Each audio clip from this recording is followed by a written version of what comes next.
الرحمن الرحیم السلام علیکم ورحمۃ اللہ وبرکاتہ۔ جی ناظرین کرام، الحمدللہ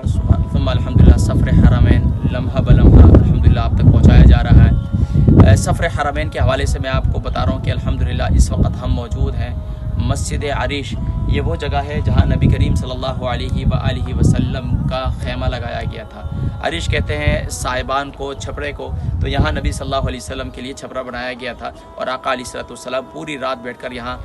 آج ماشاءاللہ 17 رمضان مبارک ہے اور آج کی شب یعنی جو کل گزر چکی ہے، پوری رات نبی صلی اللہ علیہ وسلم نے دعا کی اور صحابہ سبحان اللہ پھر صبح کے وقت میں آقا علیہ الصلوۃ والسلام نے صحابہ کو خوشخبری دی کہ اللہ تبارک و تعالیٰ کی مدد و نصرت آ گئی اور الحمدللہ ثم الحمدللہ پھر اللہ کے نبی صلی اللہ علیہ وسلم، یہ پورا میدان جو اس وقت آپ کو نظر آ رہا ہے، یہ یہاں پر سبحان اللہ تبارک و تعالیٰ نے سبحان اللہ حق و باطل کے مارکے میں ایسی مسلمانوں کو شاندار اور عالی شان فتح و نصرت سے نوازا کہ یہاں پر کفار و مشرکین جو جنگی ساز و سامان سے لیس تھے، تمام اسباب ان کے پاس موجود تھے، لیکن ان کو ایسی شکست فاشت ہوئی کہ سبحان اللہ حق و فتح حاصل ہوئی۔ اور یہ جو وہ مقام ہے کہ جہاں پر صحابہ تھے، اور یہ وہ مقام تھا کہ جہاں پر صحابہ رضوان اللہ تعالی علیہم اجمعین کے لیے یعنی کہ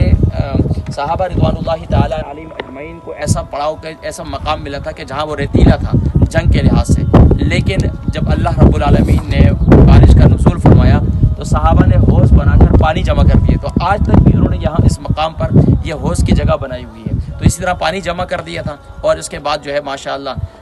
وہ تو پانی جمع کر لیا اور ان کے پاس جو تھا وہ جگہ ایسی تھی کہ جو بارش کی وجہ سے وہاں کیچڑ بن گیا۔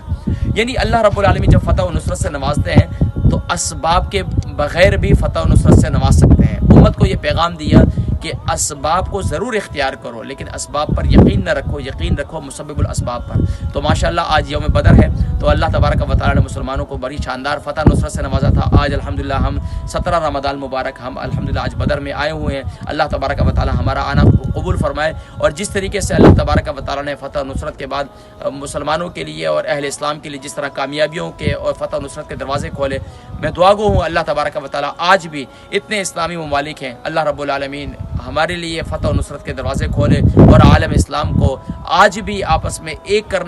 ہونے کی توفیق نصیب فرمائے اور ہم سب کو خاص طور پر آپس میں بھی تمام معاملات میں ایک دوسرے کے ساتھ درگزر کرنے کا ہمیں جذبہ نصیب فرمائے۔ السلام علیکم ورحمۃ اللہ۔